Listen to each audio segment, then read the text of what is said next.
제가 살고 있는 맨드리시오라는 곳은 건축 학교가 스위스에 총 3개가 있는데, 하나는 그 ETH 공대라고 하는 주리에 있는 학교, 그리고 로산에 있는 또 공대가 건축 학교를 하나 가지고 있고, 그러다 보니까 독일어를 쓰는 건축 학교 하나, 그 다음에 프랑스어를 쓰는 건축 학교가 하나가 있어요. 그러다 보니까 마리오 보따는 실질적으로 스위스 사람이지만 베니스, 이태리에 있는 베니스에 가서 건축 공부를 했어요. 많은 티치노에 있는 건축가들이 선택을 해야 되는 게, 우리 동네, 우리 언어 안에서는 건축학교가 없으니 건축 공부를 하고 싶으면 주리, 스위스 그 독일어를 쓰는 곳으로 가거나, 아니면 로산, 프랑스어를 쓰는 곳으로 가거나, 아니면 이태리로 넘어가야 되는 상황인 거죠. 그래서 대부분 저보다 윗세대의 건축가들은 티치노에서 공부한 사람들이 없습니다. 전부 스위스 독일 쪽으로 간다거나, 아니면 프랑스어권을 간다거나, 아니면 이태리로 가서 베니스, 밀라노 건축학교에 가서 공부를 하는 경우였고, 마리오 보따는 이거를 굉장히 아쉽게 생각했죠. 마리오 보따는 이미 대학교에 들어가기 전서부터 아주 어린 나이에 이름을 알리기 시작했어요. 그 지역에 본인의 주위에 있는 삼촌집이라든지 아주 어려서부터 건축을 하면서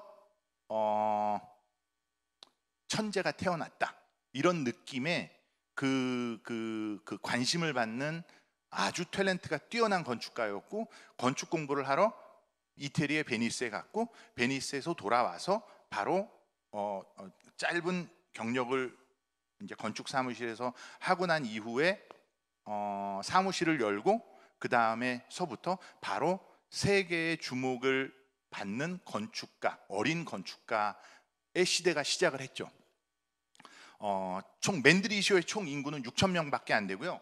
제가 살고 있는 곳은 1,500명. 그러니까 맨드리시오 이제는 광역 도시가 됐어요. 여러 주변에 있는 마을들을 합쳐가지고 광역 도시가 돼서 그게 한 2만 명 정도가 됩니다. 그러니까 제가 지금 96년도서부터 그 지역에 살고 있고, 어쩔 때는 텔레비전에도 나왔으니까 이제 한국과는 다르게 거기에서는 저는 유명인이에요. 그래서 어떤 경우에 뭐 신부님도 여러 번 저희 집에 오셨지만, 많은 사람들이 제가 길을 걸어가면은 저한테 인사를 해요. 그리고 제 직업도 알고 있고, 건축가. 그래서 어떤 한 친구분은 이제 저한테 오셔가지고 정육점에 가도 저한테 인사를 하고, 슈퍼마켓에 가서도 제 직업도 알고 인사도 하고, 그러니까 저녁에 저한테 물어보시더라고요. 출마했었냐고.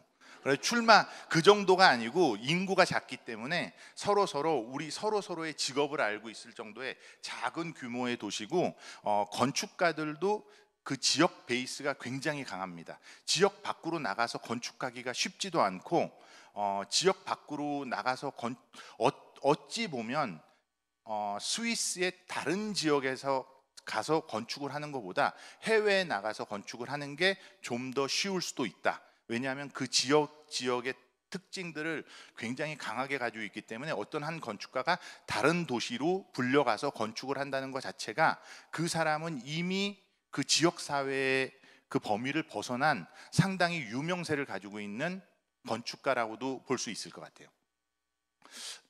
일단 그러면은 제가 조금씩 앞으로 가서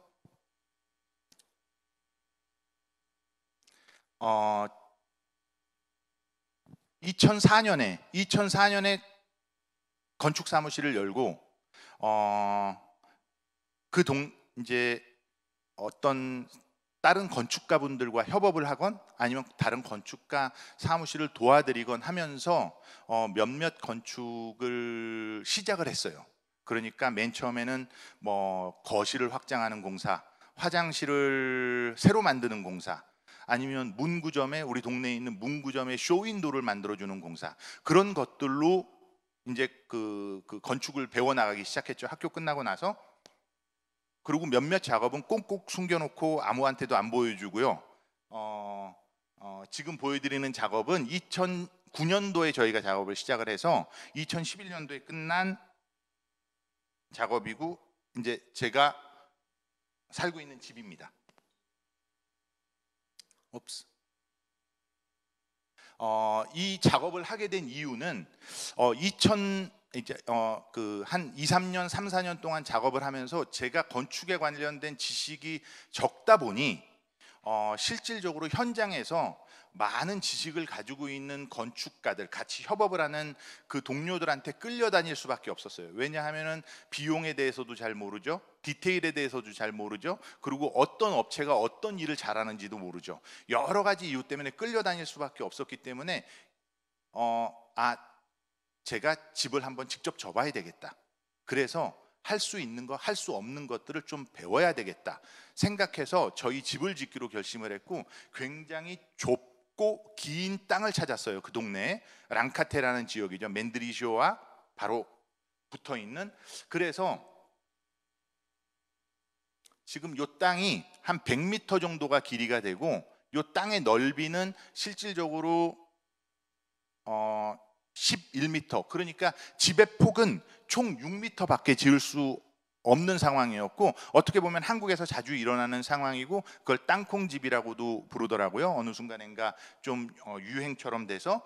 그런데 그런 형태였고, 그래서 이 땅을 이제 제가 살 수 있는 적은 그 적절한 돈으로 이 땅을 사게 됐고, 그 다음에 이 집을 짓게 됐는데,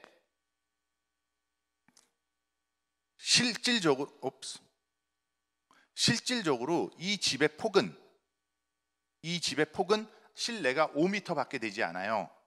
왜냐하면은 이 밖의 폭이 최대로 지을 수 있는 게 건축법상 총 6m이기 때문에 벽 두께 2개를 빼고 나면은 5m밖에 되지 않는 상황에서 이 집을 어떻게 하면 계획을 할 수 있을까? 제가 이런 계획들을 조금씩 설명드리는 이유는, 이게 이 계획들이 저희 엔들레스 성요셉 문화원의 계획과 상당히 만나는 부분이 많기 때문에 추후에 조금 도움이 되실 것 같아 가지고 말씀드리는 거고.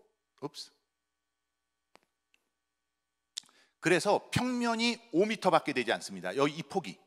그래서 뭐 주차하면은 딱 5m 이상, 외곽이 6m니까 주차할 수 있는 곳, 그 다음에 위층에 올라가면 물론 방도 있고 거실도 있고, 이런 식으로 계단을 일직선으로 몰아넣고 안쪽에다가 북쪽 방향으로 해서 이렇게 거실 공간들을 만들었어요.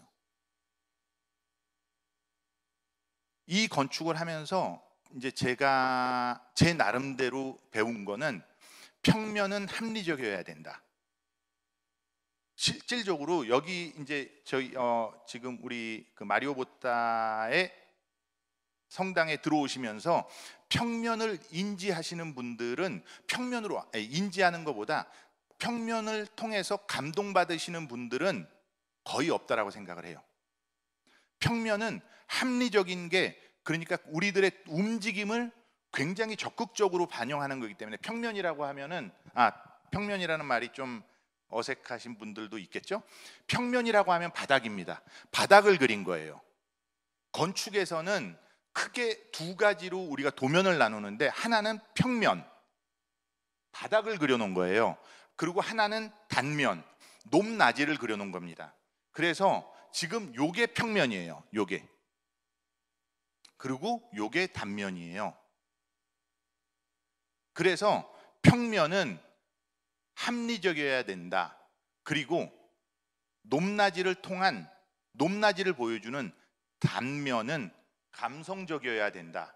그게 제가 건축을 계획할 때 중요하게 여기는 부분입니다. 그래서 지금 굉장히 작은 건물이지만 단면에서는 9.5m 이상의 공간이 만들어짐으로써 이 공간이 소리도 전달해주고 빛도 전달해주고 냄새도 전달해주고 그런 기능을 가지고 있는 거라고 보면 될 것 같아요.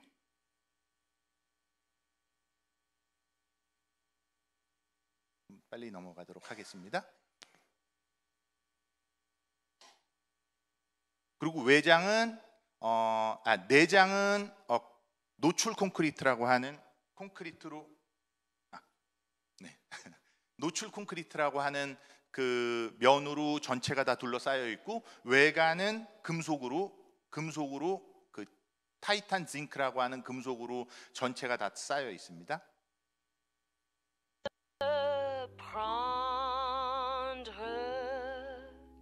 Je ne veux pas travailler, je ne veux pas déjeuner. 음악이 있긴 한데 음악에 음향에 문제가 있다라고 하니까 그냥 Déjà j'ai connu le parfum de l'amour. Un million de roses n'embâmerait pas autant. Maintenant une seule fleur dans mes entourages me rend malade. Je ne veux pas travailler, je ne veux pas déjeuner. Je veux seulement oublier et puis je fume. Je ne suis pas fière de sa vie qui veut me tuer. C'est magnifique. 지금 이 딸 둘이 스위스에서 살고 있는데 사실은 어제 저녁에 이제 그 한국에 왔어요. 한국어 배우러. 지금 이때가 십몇 년 전인데 이때는 시키면 시키는 대로 다 했는데 지금은 아빠랑 화성에 같이 가자 그랬는데 그것도 안 오고 홍대로 갔습니다.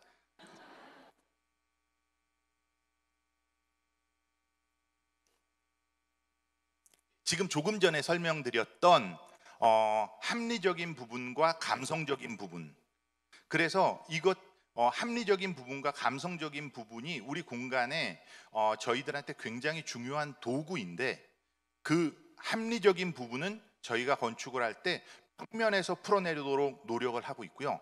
감성적인 부분은 평면에다가 넣지 않고 단면에서 높낮이, 그러니까 지금 이 우리 마리오 보따의 이 건축에서도 지금 높낮이를 계속 반복하면서 이 만들어내는 이 단면이 이 공간에 들어올 때 우리가 받는 이 감성적인 느낌을 준다라고 저는 생각을 합니다.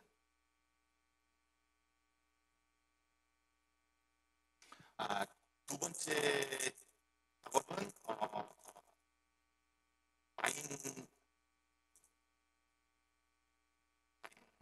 와인 만드는 곳. 예, 와인. 네? 와이너리. 와이너리. 와이너리고요.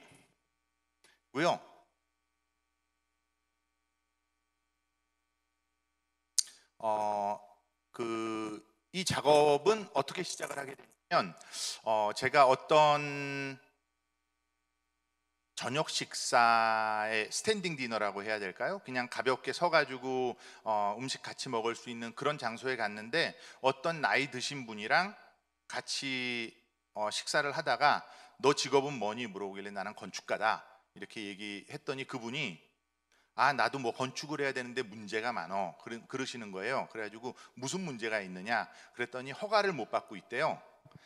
허가를 한 10년 정도를 못 받고 있다. 그래서 그분이 거의 이제 저녁 끝나갈 무렵에 야 네가 허가 받으면 이 일 네가 하도록 해줄게 그러는 거예요. 그래가지고 그때서부터 제가 안 하던 공부를 하기 시작했죠. 법 공부. 그래가지고 그 법률 공부를 해서 한 1년여에 걸쳐서 제가 그 허가를 받아냈습니다. 그래서 그분이 저한테 일을 갖다가 맡길 수밖에 없는 상황이 됐고, 그래서 이 와이너리를 만들게 됐는데 이 와이너리는 실질적으로 스위스 최고의 와이너리예요. 이 와이너리에서 생산되는 와인이 스위스 최고의 와인이라고 많은 사람들이 인정을 하고 저는 못 타봤지만 스위스 항공의 1등석을 탔을 때 이 와인이 제공이 된다라고. 지금 이 작업은 조금 상황이 다른 게 제가 일반적으로 평면은 합리적인 부분, 단면은 평면, 그리고 단면은 감성적인 부분이라고 말씀을 드렸는데 지금 이 와이너리 같은 경우에는 단면도 굉장히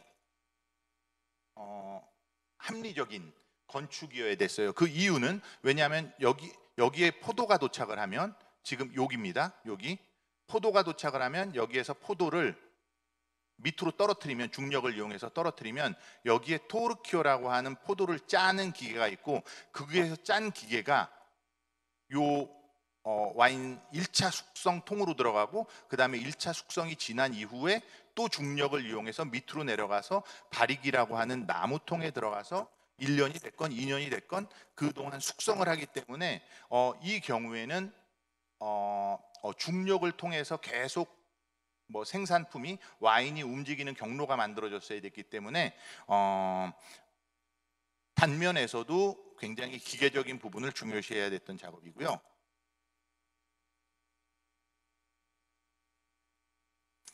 외장은 벽돌로 만들어졌고, 광장도 벽돌로 만들어졌고,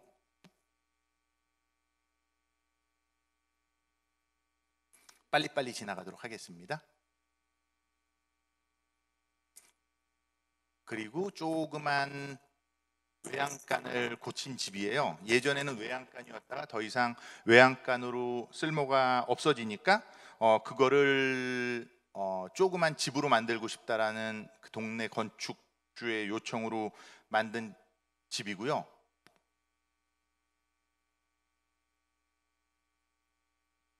원래가 이렇게 생겼었고, 그리고 이렇게 고친 거죠.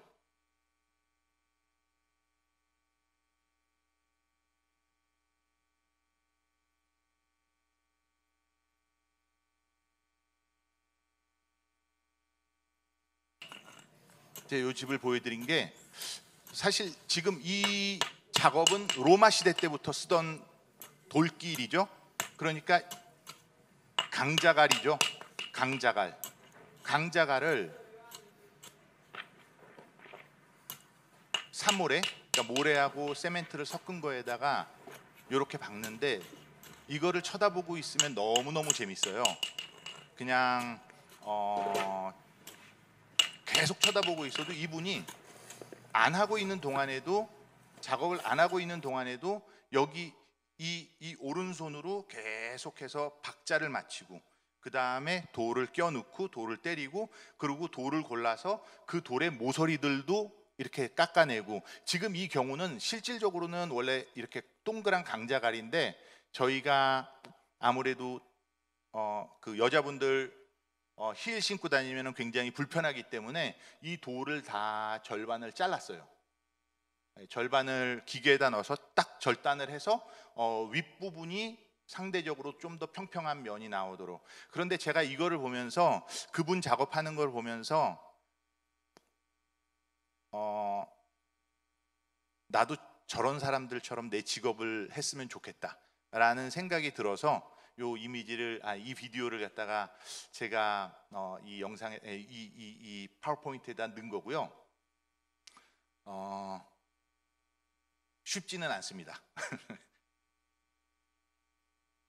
실내. 그리고 이제 이게 첫 번째 한국의 한 작업입니다.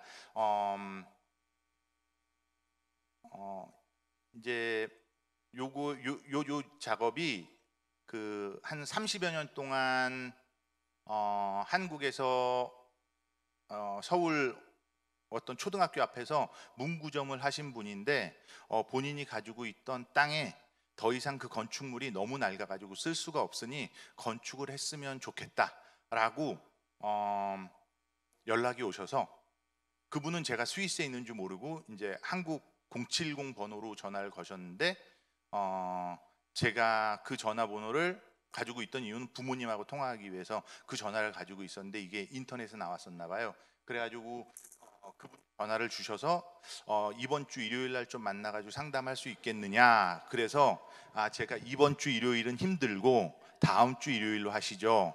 그래가지고 제가 스위스에 있다는 말 하면 부담스러워가지고 안 할 거 아니에요. 그래가지고 바로 비행기 타고 한국에 와서 그분을 만났어요. 그래가지고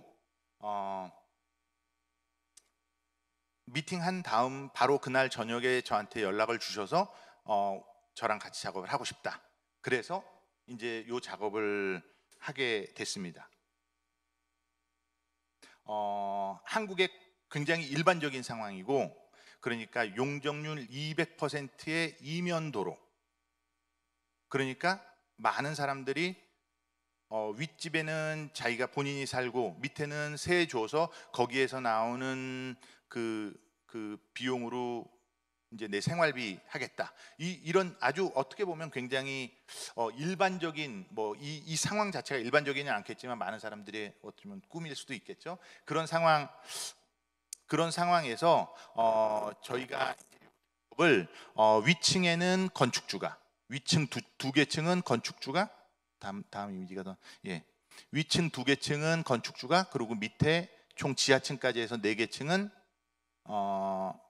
렌트를 할 수 있는 곳으로 그렇게 해서 계획을, 제 나름대로는 굉장히 의미 있는 작업이라고 생각을 했던 게, 한국에서의 일반적인 건축이라고 하면 정말로 이거보다 훨씬 더 부유한, 경제적으로 부유한 소수의 사람들이 접근할 수 있는 게 건축의 영역이었다고 저도 생각을 했는데, 지금 현재 한국의 상황은 정말로 많은 사람들이 건축에 관심을 갖고, 그게 꼭 거대한 어떤 뭐 돈을 많이 들인 부자 뭐 저택이 아니라고 하더라도 집 고치는 거, 아니면은 뭐 집 확장하는 거, 그런 거에 건축가들을 불러서 건축을 하는 시대가 왔고, 이 시대는 시작한 지가 이제 얼마 안 된 것 같아요.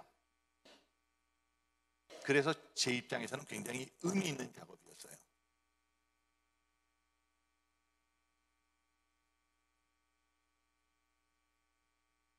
(1층)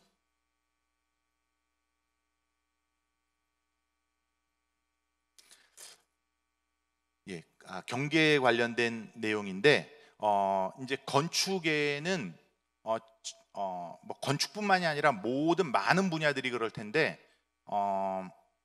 이제 저는 제 직업만 말씀드리면, 경계를 어떻게 사용하느냐, 우리가 알고 있는 경계가 실질적인 경계이냐라는 게 저희들이 첫 번째 계획을 할 때 던지는 질문이에요. 이 경계라는 거는 가장 쉽게 얘기하면 옆집 땅과 내 땅과 길을 긋는 경계일 수 있겠죠. 그리고 다른 경계는 건축주의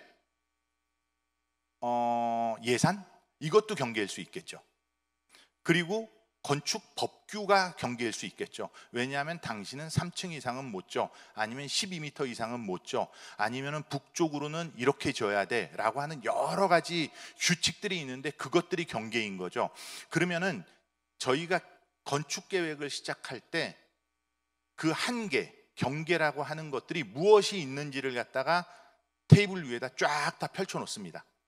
왜냐하면 저희들이 일반적으로 얘기하는 우리 상황에서의 경계가 무엇인지를 알아야지 건축 계획을 할 수 있고, 이 한계가 실질적인 우리가 받아들여야 되는 한계인지, 아니면은 넓혀가는 게 넓힐 수 있는지, 그거에 대한 뭐라고 할까,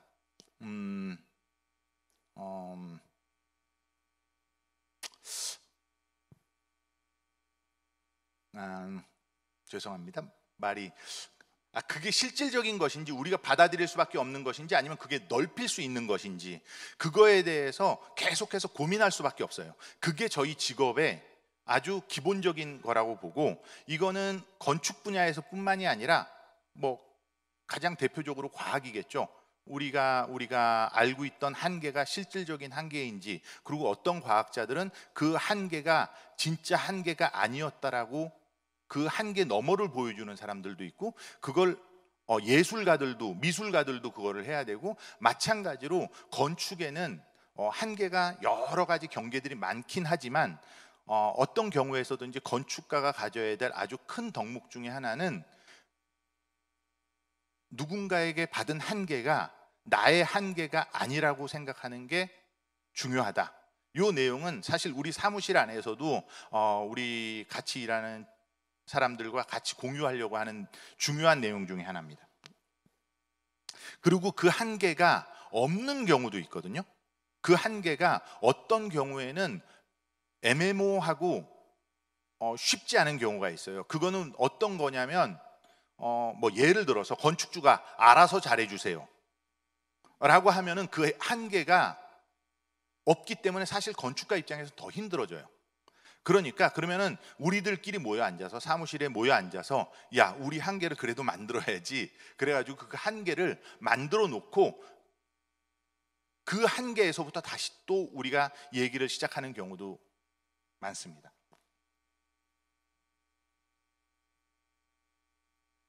요거는 5가구 주택인데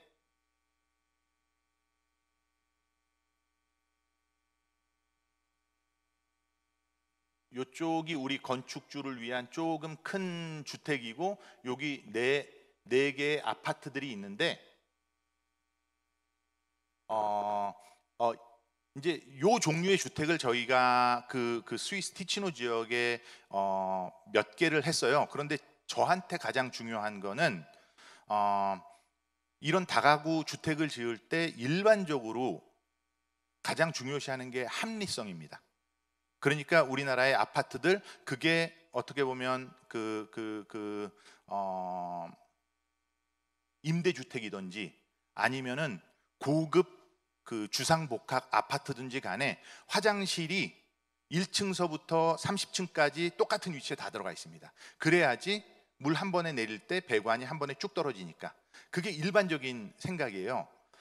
그런데 제가 예전에 한국에 있을 때 읽었던 소설책 중에 하나가 이 상황을 갖다가 묘사를 하고 있는 거예요. 그러니까 아침 7시인가 8시 그러면은 30명이 아래 위로 다 앉아가지고 볼일 보는 상황을 그 소설책에서 묘사를 하는 거예요.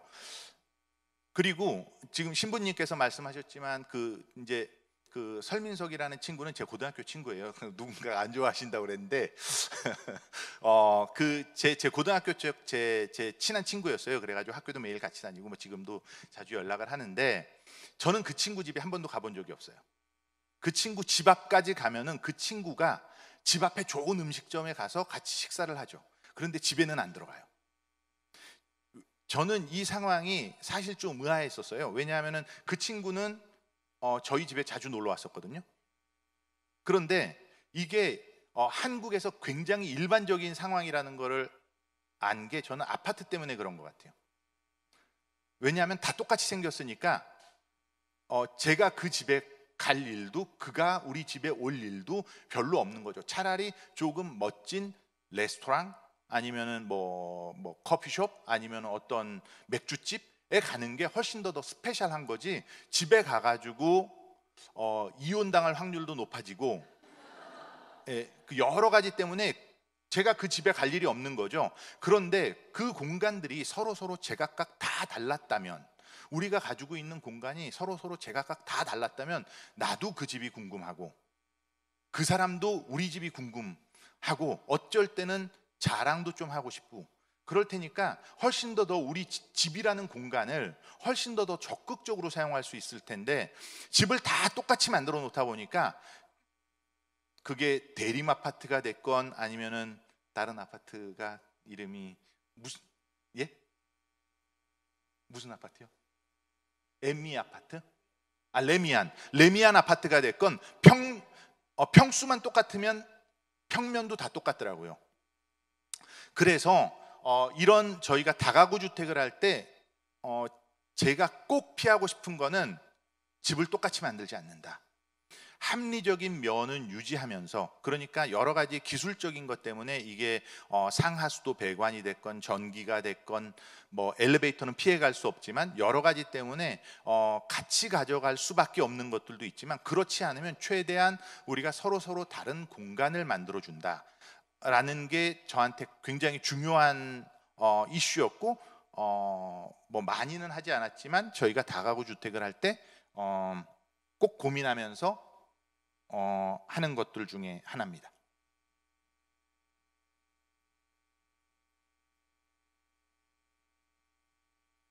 그리고 저희 사무실,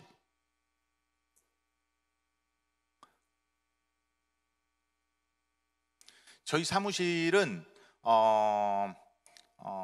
그 정원 레벨이 테이블 레벨하고 같아요.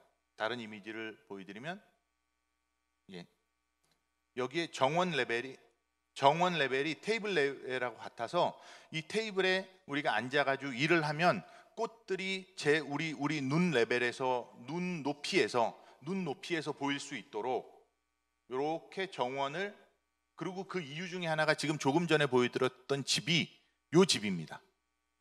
그러다 보니까 여기에 건축주가 살고 있는데 어떻게 하다 보니까 저희가 사무실을 여기다 짓게 됐어요.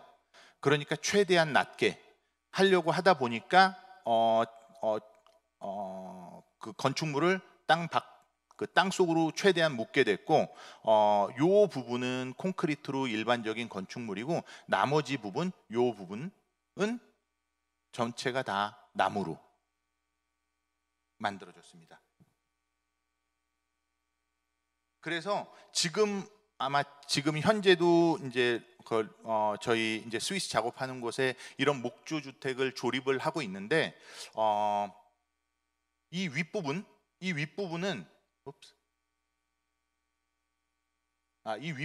이틀 만에 끝났어요.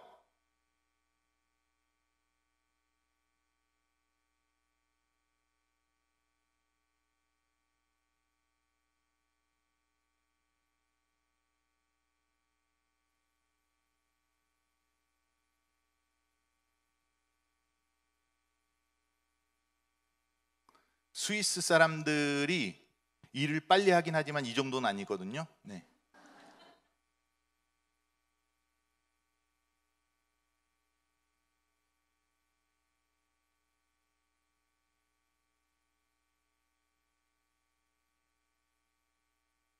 그래서 첫날 구조체를 다 만들고, 이게 이제 공장에서 다 만들어 온 거죠.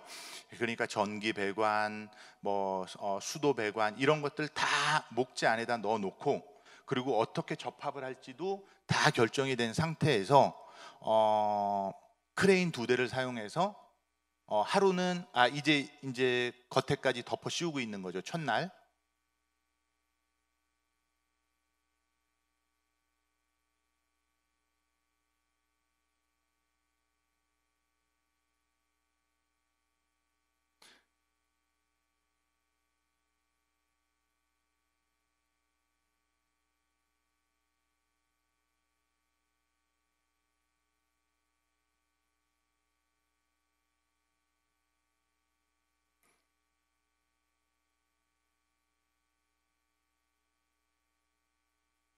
좀 그러니까 넘어가겠습니다.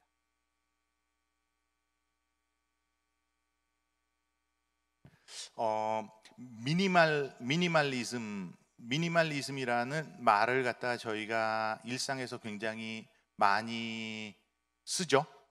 미니멀리즘.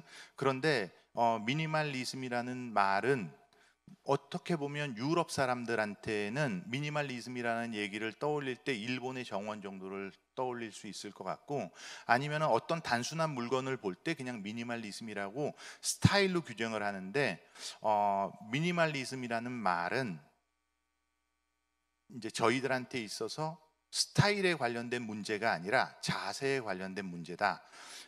이 말은 less is more라는 말을 한 유명한 건축가가 계세요. 미스 반데로에라는 이제 그 모던 건축의 굉장히 중요한 한 축이신 그 독일의, 이제 미국에서도 활동한 독일의 건축가인데, 그분이 less is more라는 얘기를 했고, 그게 유행어처럼 건축가들한테 사용이 되는 그 문장이에요. 그런데 그 말의 의미는 그 단순한 을 표현하는 스타일에 관련된 내용이 아니라, 미니멀리즘이라는 거는 어떤 것이 필요 없는가에 대한 고민, 그게 미니멀리즘이라고 저는 받아들였어요. 아니, 제가 받아들인 게 아니라 누군가가 가르쳤을 것 같아요. 예. 그러니까 우리가 건축 작업을 할 때 맨 처음에는 아이디어를 갖다가 내야 되니까, 이것저것 이런 아이디어 저런 아이디어 이것도 한번 해보고 저것도 한번 해보고 하는 그런 일들을 반복할 수밖에 없거든요. 그런데 건축 계획이 진행되면서 저희들한테 중요한 건, 그래, 그러면 이거는 꼭 필요한 거야? 아니야? 이거에 대한 지속적인 고민, 논쟁, 그게 미니멀리즘이다.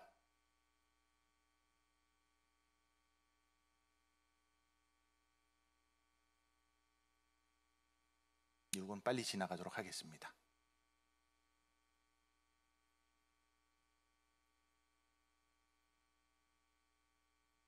이건 확장공사. 여전히 동네에서 저희는 확장공사라든지 아니면은 뭐 주차장 지붕 덮는 일, 뭐 아니면은 어쩔 때는 가구를 만들어주는 일, 어떤 업체랑 연결해 가지고 디자인을 하는 일, 그런 일들도 지속적으로 계속하고 있죠.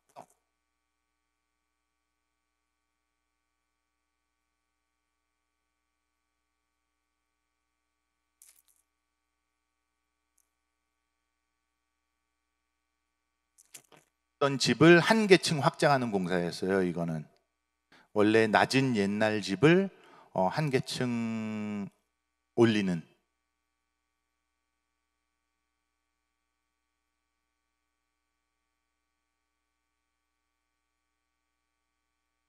요거는 하나 주택. 요것도 빨리 넘어가겠습니다.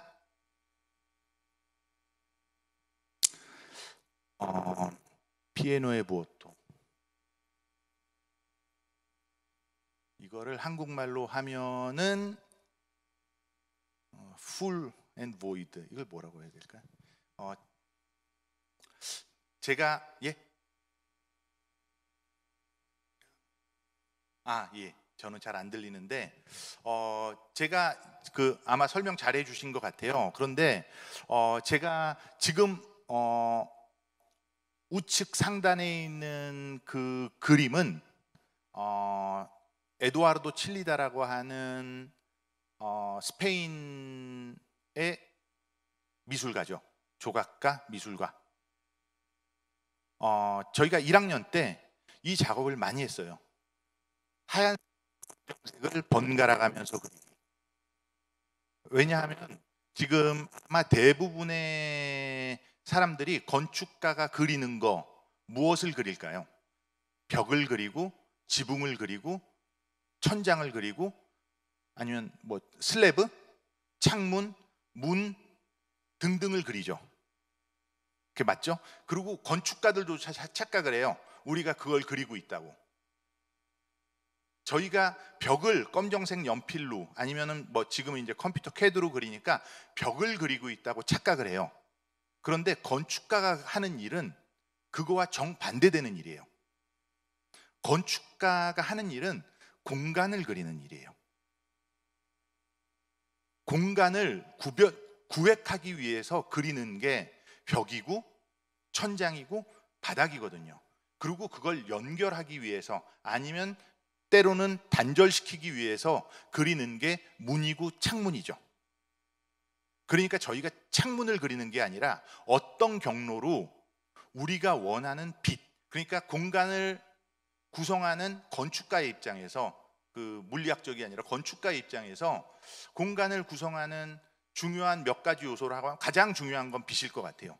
그리고 그거를 통해서 만들어지는 그림자, 그리고 소리. 어떤 경우에는 소리가 빛보다 훨씬 더 정확하게 그 공간의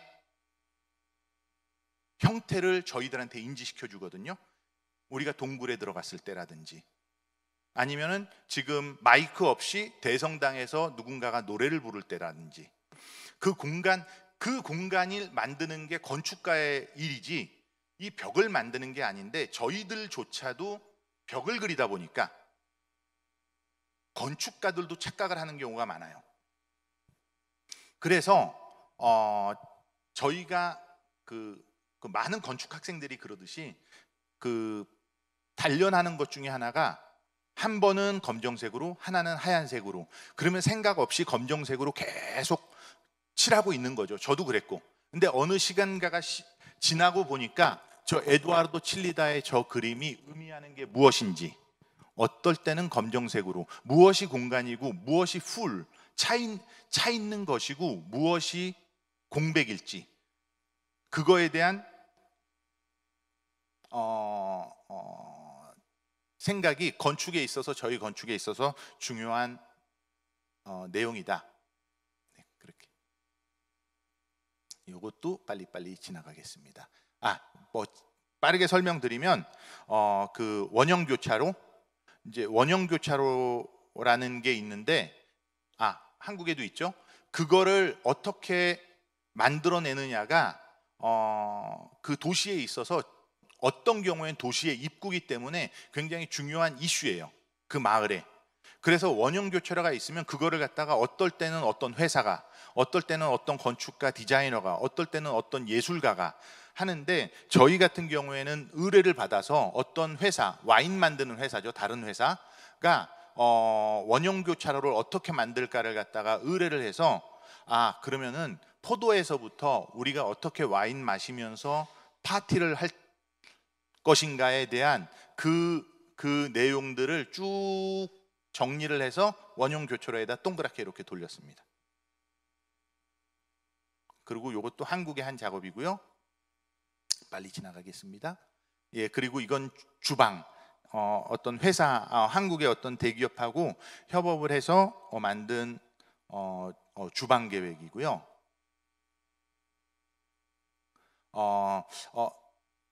뭐가 심플한 거고 뭐가 뭐가 단순한 거고 뭐가 쉬운 것이냐에 대한 구별. 저희가 어떨 때 지금 조금 전에 말씀드렸던 것처럼 미니멀리즘이라는 거에 대해서 얘기를 할 때 단순함에 대해서 얘기를 하는데, 그러면은 미니멀리즘은 단순한 것이냐 아니면은 쉬운 것이냐, 그거에 대한 내용일 것 같아요. 그러니까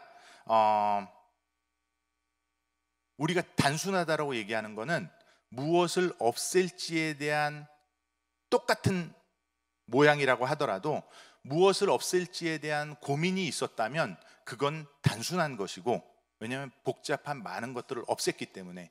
그 고민이 없었다면 그냥 쉬운 게 되겠죠. 바나리, 제가 한국말로 뭔지 잘 몰라서. 그리고 좀 이제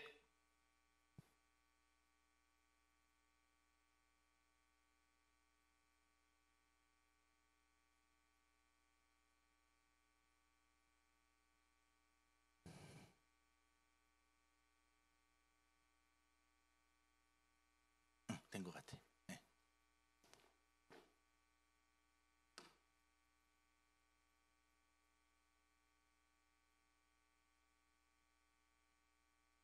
이거였나?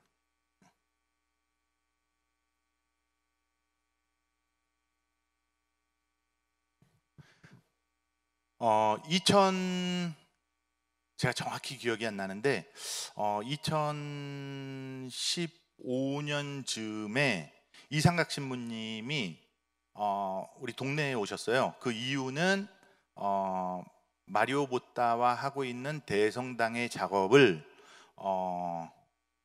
같이 논의하기 위해서 우리 동네에 오셨는데, 그때 이제 마리오 보따가 저한테 연락을 주셔서 한국 사람들 오니까 너도 잠깐 와 그러시는 거예요. 그래가지고 제가 그때 사무실로 갔고, 맞죠 신부님?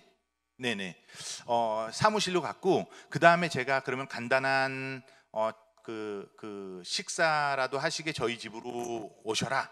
그래가지고 신부님과 일행분들이 저희 집에 오셨었죠. 조금 전에 그 우리 딸들 뛰어놀던 집에, 그 집에 오셔서 그때 신부님을 제가 처음으로 뵙고 같이 인사 나눴고, 그리고 나서 한두 차례 정도 제가 한국에 왔을 때 우리 딸들이랑 저기 제 부인이랑 같이 데리고 성지에 와서 신부님한테 인사드리고 성지 같이 이제 조금 즐기다 갔었는데, 그러다가 2017년도에 그 문화원을 이제 그 계획을 해서 지어야 되는데, 그 참여를 해달라.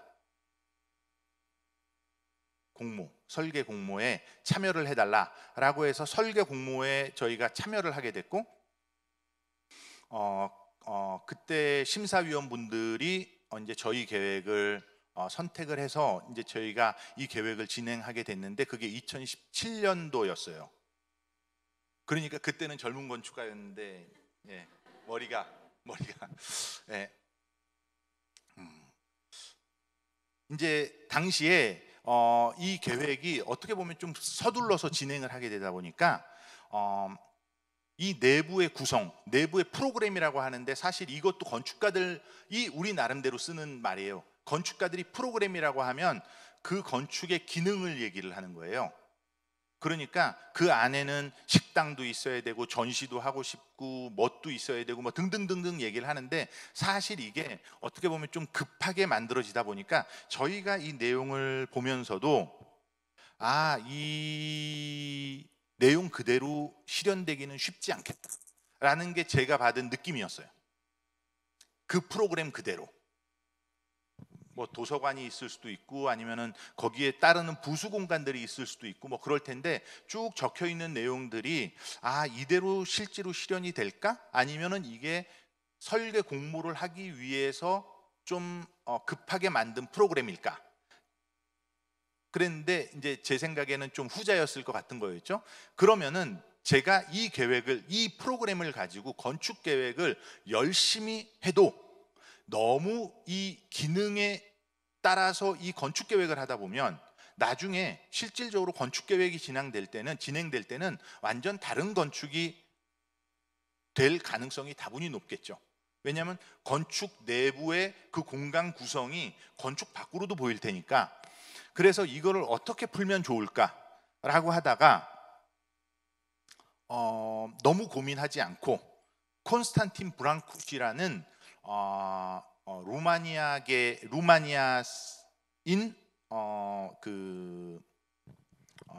조각가가 있습니다.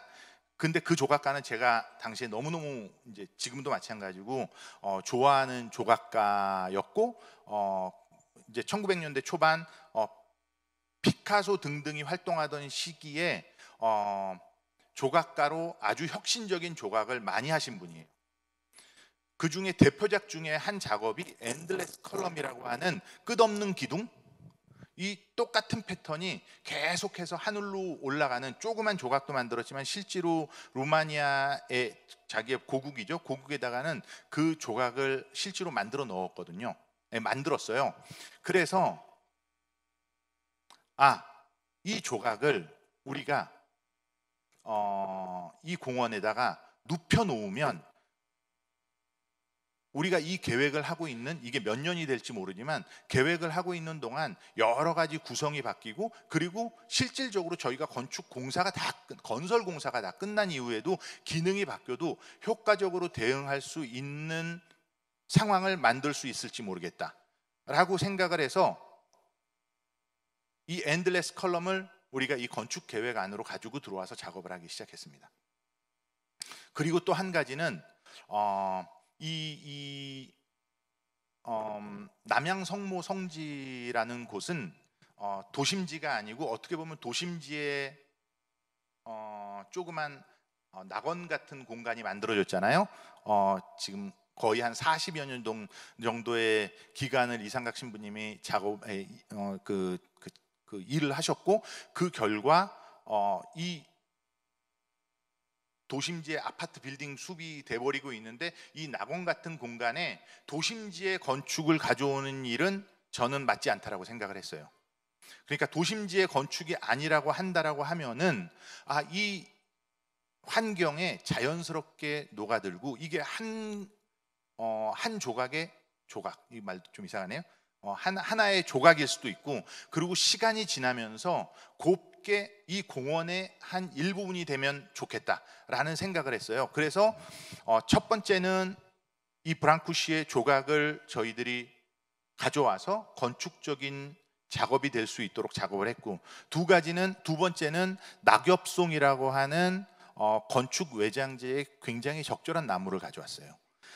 이 낙엽송이라고 하는 나무는 표면 1mm 정도가 산화를 하거든요. 지금 맨 처음에 만들어졌을 때와 지금 현재 상황은 이미 다르고요. 아마 2년, 3년이 지나면 저 건축물이 어떤 경우에는 짙은 회색, 어떤 경우에는 은색, 어떤 경우에는 아직도 나무색 깔이 남아 있으면서 자연스럽게 이 환경의 일부분이 될 것이다. 이 공원의 일부분이 될 것이다.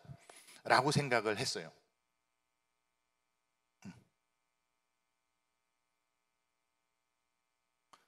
잠시 설명. 지금 우리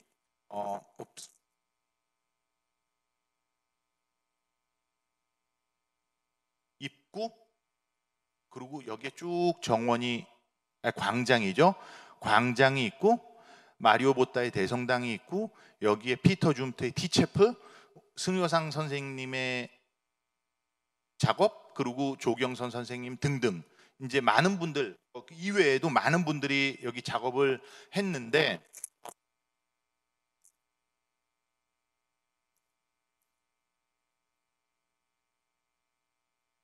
그래도 성격이 조금 다른 게 기능적으로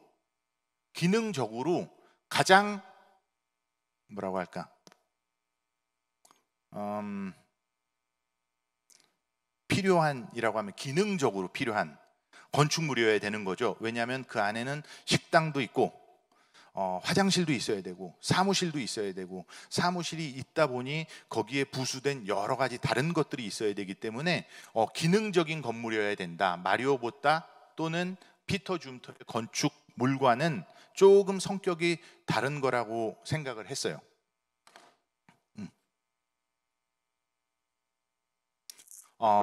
초기 계획은 여기에서부터 이 끝에서 이 끝까지의 거리가 180m였어요.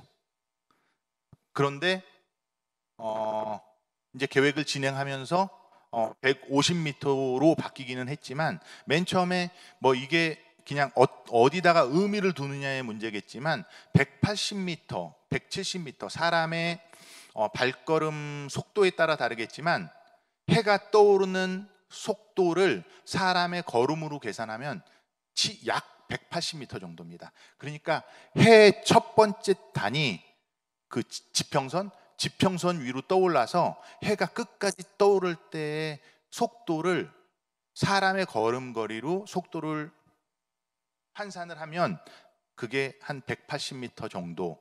그래서 뭐 숫자도 괜찮고 의미도 있고 하니까 180m 그랬는데 이제 뭐 예산 문제도 있고 여러 가지 이제 기능적인 것도 있고 그리고 실질적으로 어떻게 이 공간에 들어가는 게 적절할까를 따져봤을 때 좀 더 줄이는 게 좋겠다.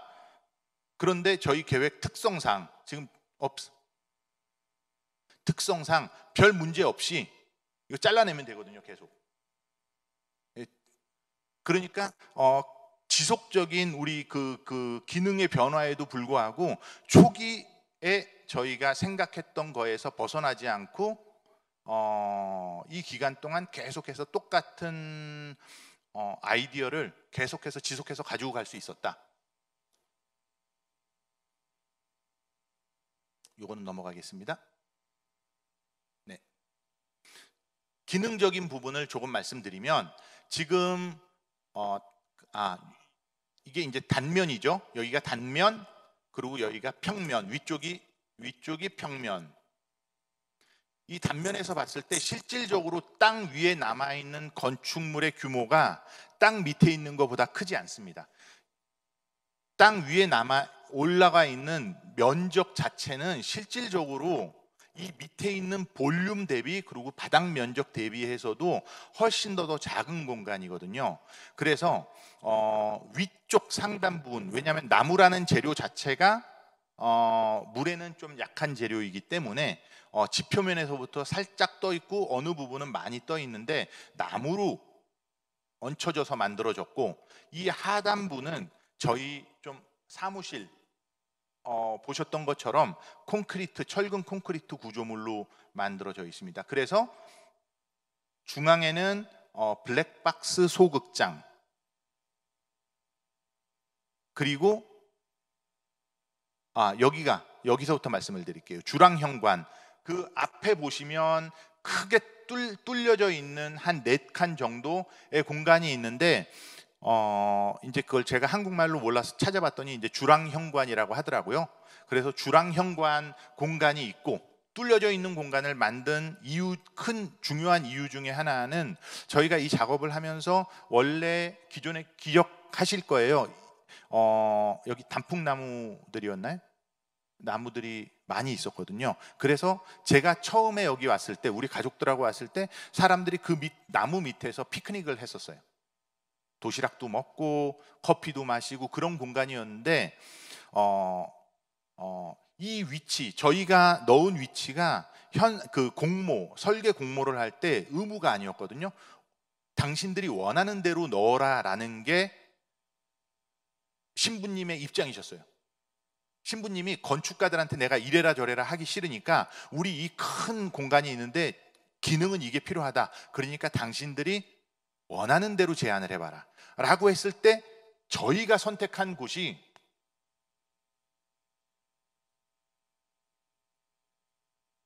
이 공간이었던 거예요. 입구에서. 그러다 보니까 저희가 이 나무들을 많이 벨 수밖에 없었어요. 그래서 그 나무를 벤 공간을 다시 어떻게든지 되돌려 드려야 되지 않겠느냐라는 게 저희들 생각이었고, 그래서 이 밑에 한 4칸 정도, 하나 둘 셋 4칸 정도를 주랑현관으로 만들고, 그 밑에는 계단을 만들어서, 여기입니다.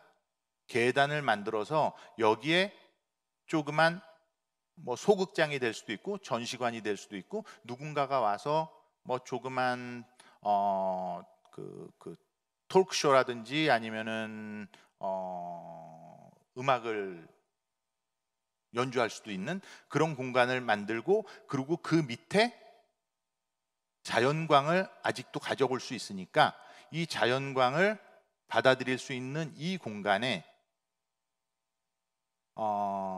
성요셉 채플을 만들자. 어떻게 보면 지금 제가 거꾸로 말씀드렸는데, 성요셉 채플을 어떤 공간에다가 넣어야지 적절할까에 대한 고민이 많았고, 사실 여기저기로 많이 옮겨 다니다가 이 공간이 이 건축물 안에서 가장 특별한 공간일 수 있겠다 싶어서 이 주랑현관과 그 다음에 성요셉 채플을 연결해서 이렇게 계획을 하게 됐고, 반대쪽으로는 사무공간, 그리고 1층에서 반대쪽으로는 식당 공간, 주방과 식당 공간, 그리고 지하로 블랙박스, 소극장을 만들게 됐습니다. 이제 저희가 작업을 하면서 지금 조금 전에 이거를 일반적으로는 그냥 영어를 써서 피겨 그라운드라고 부르는데, 검정색 하얀색, 그 에두아르도 칠리다의 그 그림처럼 검정색 하얀색을 반복적으로 저희가 거꾸로 쳐다보게 되면서 어디가 공간이고, 아니 어디가 빈 공간이고 어디가 채워져 있는 공간인지를 거꾸로 보는 그 트레이닝을 한다. 그랬을 때 우리의 단면은 이렇게 읽힐 수 있겠다 정도로 보시면 될 것 같고요. 여기에서 보시듯이 요게 저희들한테 단단한 공간이죠. 그리고 이 뚜껑이 있긴 하지만 이 공간은 외부 공간처럼 저희가 받아들일 수 있는 그런 공간인 거죠. 지금 이제 모형 관련된 사진인데, 이렇게 잘라놓은 모형이에요. 잘라놓은 거, 건축물을 딱 잘랐을 때. 그러니까 지금 여기가 주랑현관 공간, 그리고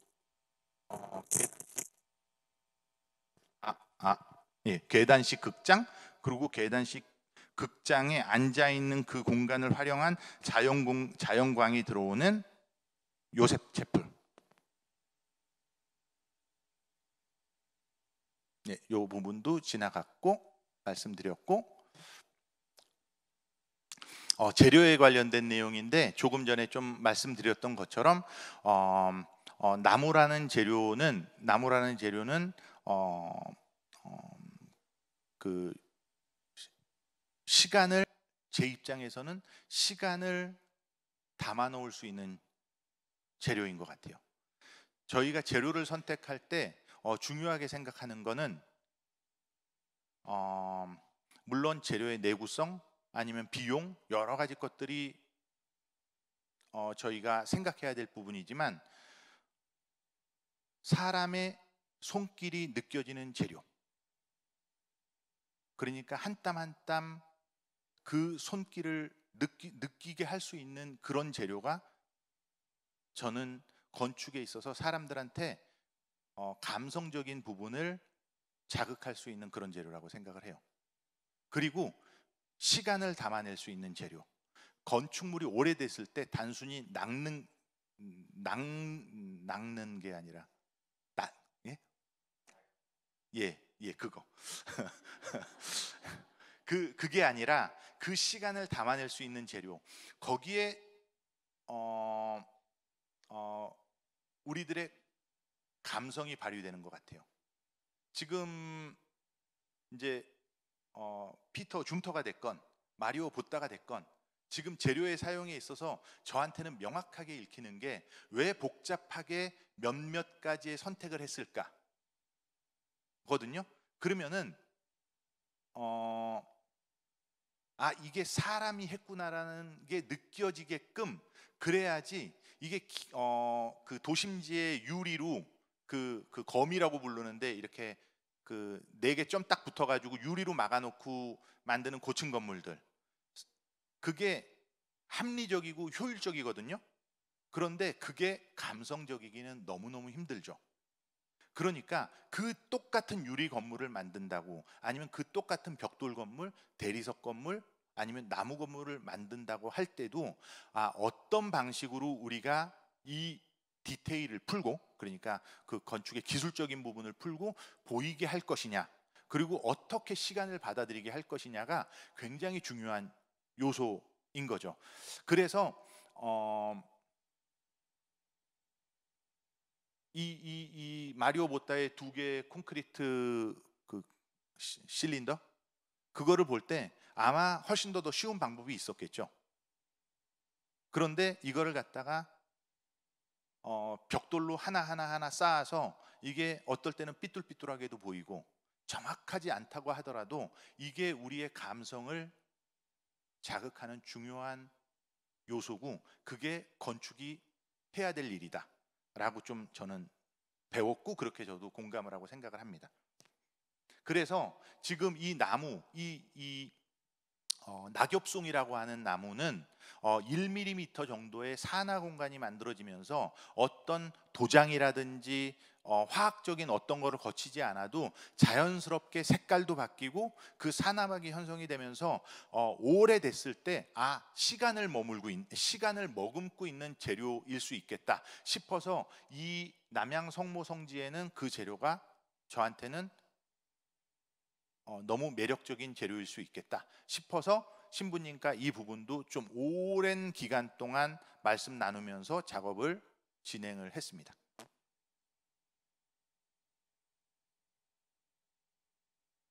지금 조금 전에 말씀드렸던 것처럼 이 하단부는 원래는 이제 노출 콘크리트여야 되는데 지금 현재 좀 작업이 좀 잘 안 된 부분들이 많아서 새롭게 이제 화강석을 돌을 이용해서 하는 작업을 진행을 하고 있고, 이 상단부는 이미 좀 색깔이 바뀌어서 이 처마 밑에 이 밑에 더 밑에 바람이 통하는 곳, 통하지 않는 곳 색깔이 다 제각각으로 바뀔 거예요. 그러면 이게 건축하자가 아니라 선택이었다. 이거는 실제 사진은 아니고 렌더링 이미지인데 끝나고 난 이후에 정원이 정리가 되면 이 뒷골목이 그래도 좀 사용 가능한 휴식을 취할 수 있는 뒷공간이었으면 좋겠다. 요것들은 본 내용들이고, 요것도 이제 예. 초기에 만들었던 모형인데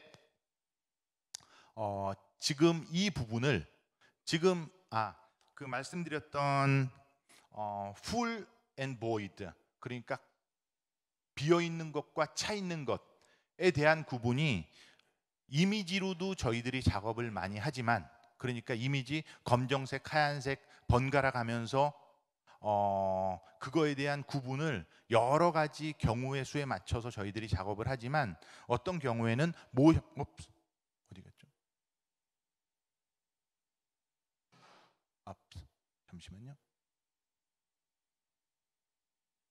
지나갔나요?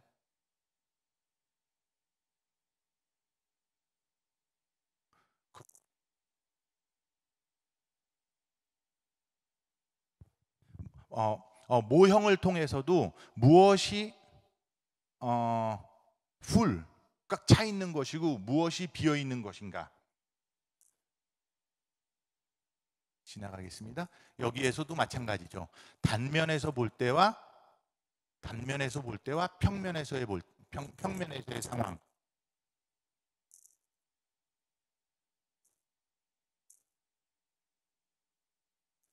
이거는 아주 저희 현상 공모할 당시의 모형이었어요.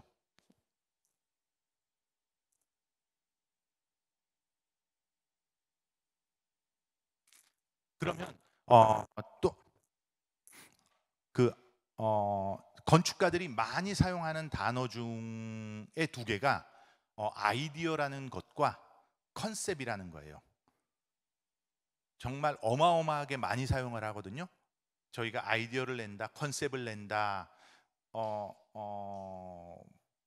여러 경우에 사용을 하는데, 이거를 저희 사무실 안에서는 우리가 공통된 어떤 뜻을 만들어서 사용해야 될 필요가 있겠다 싶어서, 아이디어라는 거는 굉장히 구체적일 수도 있고 뜬구름 잡는 얘기일 수도 있겠지만, 물론 구체적이면 구체적일수록 좋겠죠. 그런데 너무 구체적이 되다 보면은 그게 그 올가매일 수도 있으니까, 프레임이 돼가지고 저희를 빠져나가지 못하게 할 수 있으니까, 아이디어는 굵직굵직한 우리가 원하는 무엇인가여야 되고,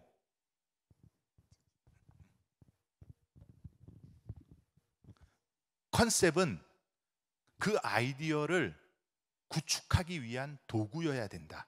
이게 저희들의 그 정의예요. 컨셉은 아이디어를 구축하기 위한 도구여야 되고, 아이디어는 우리가 원하는 원하는 것에, 그러니까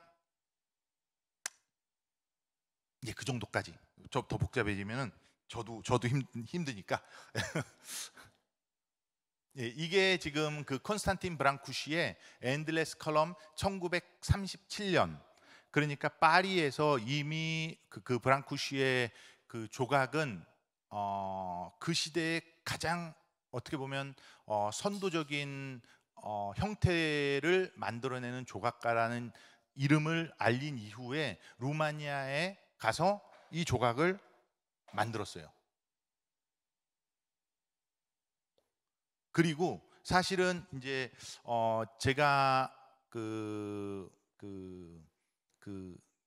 요청 받기로 피터 줌터의 그 우리 티채플 관련돼서 좀 말씀을 드려야 되는데, 제가 줌터의 건축에 관해서 줌터가 없는 자리에서 비평가도 아니고 이제 어떻게 보면 제 스승이지만 같은 동료로서 얘기하는 것이 얼마나 적절할지 몰라서, 제 경험상의 줌터의 건축, 제가 당시 그 피터 줌터의 학생일 당시의 그 줌터의 건축에 관련돼서 조금 말씀을 드리도록 할게요.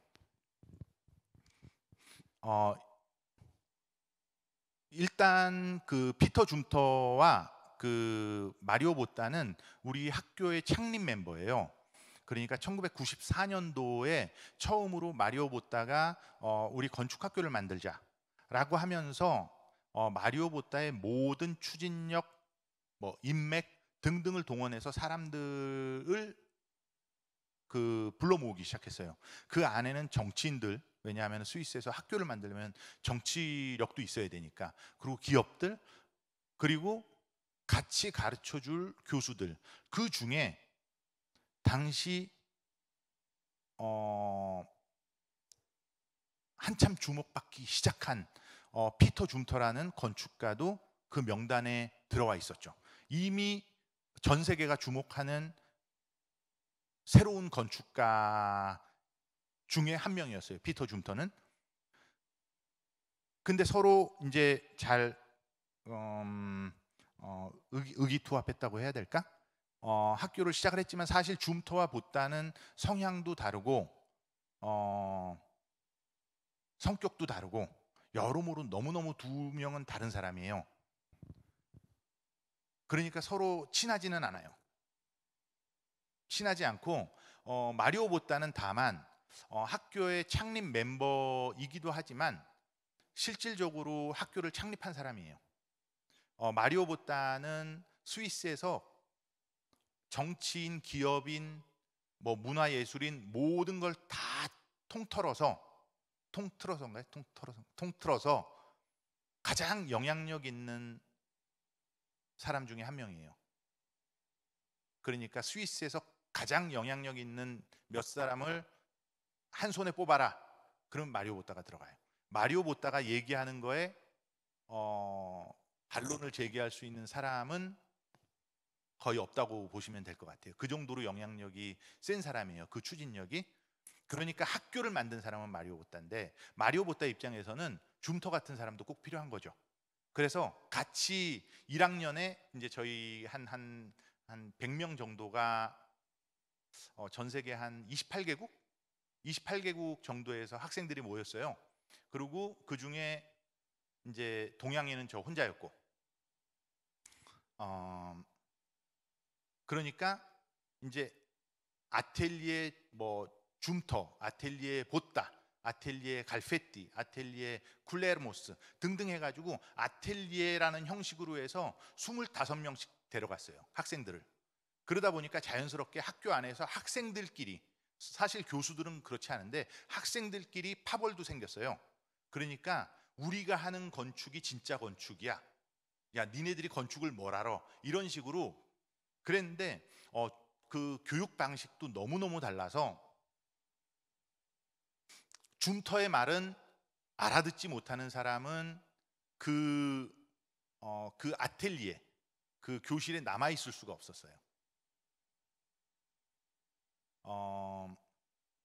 왜냐하면은 줌터는 호불호가 너무 강해서 건축을 못하면 사람 취급을 못 받아요. 그 아텔리에에서는 사람 취급을 못 받아요. 이제 제가 그 사람 중에 한 명이에요. 사람 취급 못 받는. 그런데 시간이 지나고 나서 보니까 실제로 제가 줌터한테 많이 배웠어요. 제가 그리고 언젠가 이상각 신부님이랑 줌터랑 저녁 식사에 가서 제가 그 얘기를 했어요. 내가 그 사람 취급받지 못하던 사람 중에 한 명인데 시간 지나고 나서 보니 그래도 배운 게 좀 있더라. 그렇게 얘기를 했더니 그냥 웃으시더라고요. 여기 내용에 지금 제가 간략하게만 설명을 드리면, 제가 이 내용, 중요한 것, 중요하지 않은 것, 그 다음에 너한테 도움을 주는 것, 그리고 나의 희망, 그리고 너의 건축에 담겨져 있으면 하는 이런 내용들을 줌터가 당시 저 1학년 할 때 이거를 학생들한테 얘기를 했는데, 저는 이 내용이 그냥 전혀 쓸모없는 내용이라고 생각을 했어요. 말을 못 알아듣는 여러 명 중에 한 명이었던 거죠. 그리고 나서 제가 저녁 식사에서 내가 그 서류 우리 사무실에 아직도 붙여놓고 우리 직원들이랑 다 그걸 읽어 라고 말씀을 드렸더니, 제가 좀 말이 좀 이상하긴 한데 이제 우리 언어, 제가 쓰는 언어에서는 존댓말이 없기 때문에 제가 이렇게 말씀드리는데 제가 많이 존중합니다. 예, 존경하고. 그런데 그거 붙여놓고 그거 읽어 그랬더니 야 그게 뭔데? 그러는 거예요. 전혀 기억을 못 하시더라고요. 그래가지고 저한테 저녁 식사 끝 무렵에 준, 너 그거 나한테 좀 보내줘. 그래가지고 아마 거꾸로 가서 이제 줌터 사무실에서도 이게 붙어 있을 거예요. 내용인즉 글씨가 작아서 저도 잘 안 읽히는데 자기가 원하는 것, 아니, 그 건축에서 중요한 것, 중요하지 않은 것. 그러니까 멋진 쉐이프, 멋진 선, 멋진 면, 멋진 형태, 이거는 건축에 있어서 전혀 중요하지 않다는 게 줌터의 말이에요. 그리고 지속적으로 얘기하는 게 기능이에요. 그러니까 한국에서 많은 경우에, 한국에서뿐만이 아니죠, 전 세계 어디서든지 피터 줌터를 감성적인 사람으로 표현을, 감성적인, 정말 감성의 끝판왕 건축가 피터 줌터로 이해를 하는데, 사실 피터 줌터는 제가 알고 있는 상황에서 가장 치밀한 건축가입니다.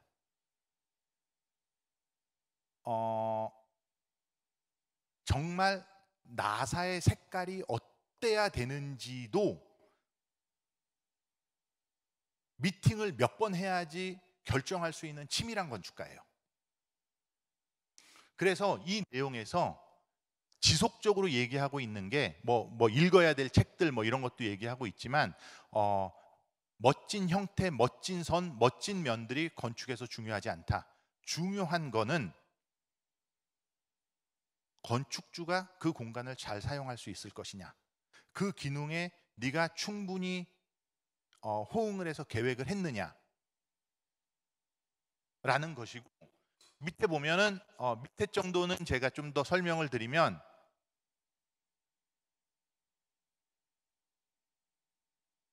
내 위시, 내 어드바이스를, 내 추천, 내 조언은 너의 건축물이 단순하고 아름다웠으면 좋겠다. 더해서 겸손했으면 좋겠다. 그러니까 이게 건축이라는 게 나의 건축 역량 또는 나의 부를 상징하기 위해서 뽐내는 게 아니라 이 도시와 그 환경과 잘 조화되는, 조화로운 건축이어야 되고, 그러면서 아름다워야 된다. 어쩌면 그러면 자연스럽게 아름다워지겠죠. 그런데 중요한 건, 한 가지 더 하자면 겸손한 건축이어야 된다. 겸손한 형태여야 된다. 그 정도일 것 같습니다. 혹시 질문 있으실까요?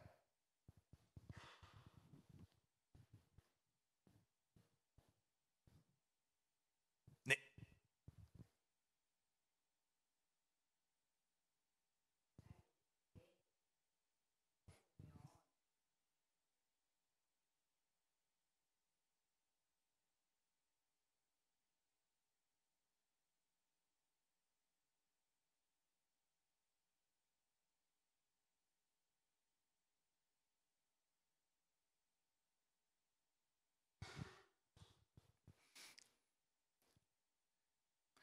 지금 질문이 잘 안 들리셨을지 모르니까 제가 질문 다시 한번 반복해서 말씀드리면, 지금 성지의 건축을 보면 벽돌이라든지 나무라든지 돌이라든지 어떻게 보면 좀 자연 친화적인 그런 재료들이 많이 사용이 됐는데, 그 부분 관련돼서 신부님의 요구사항이 있으셨는지에, 맞죠?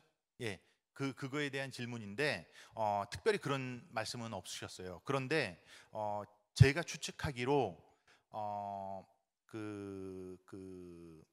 신부님이 건축가를 선정할 때 이미 그걸 공유할 수 있는 건축가들과, 그 건축가들을 염두에 두고 작업을 하지 않으셨을까라고 생각이 들고,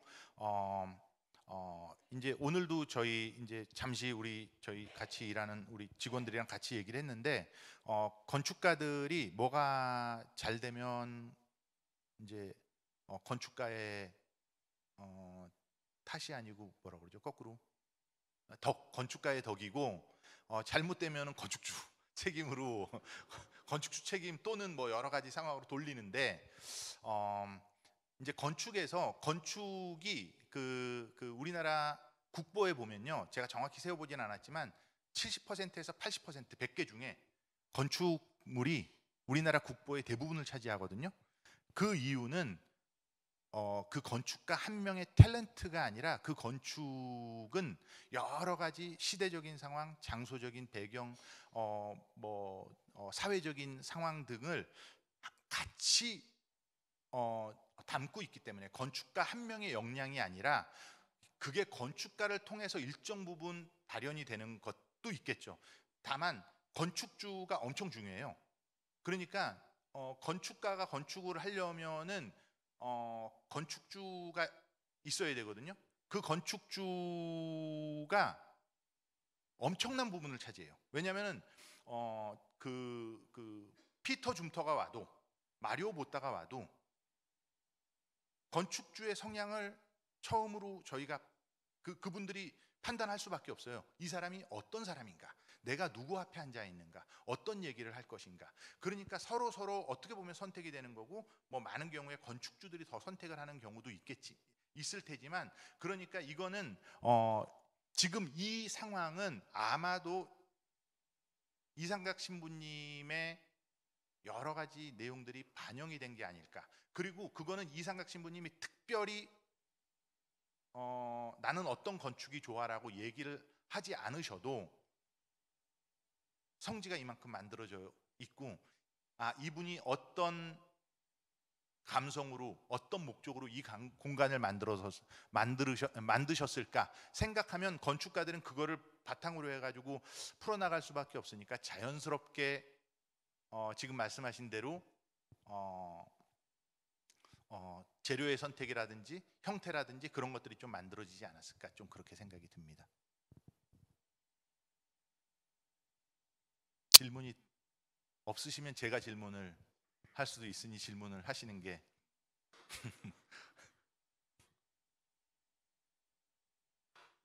질문이 없으신가요? 그럼 네, 감사합니다.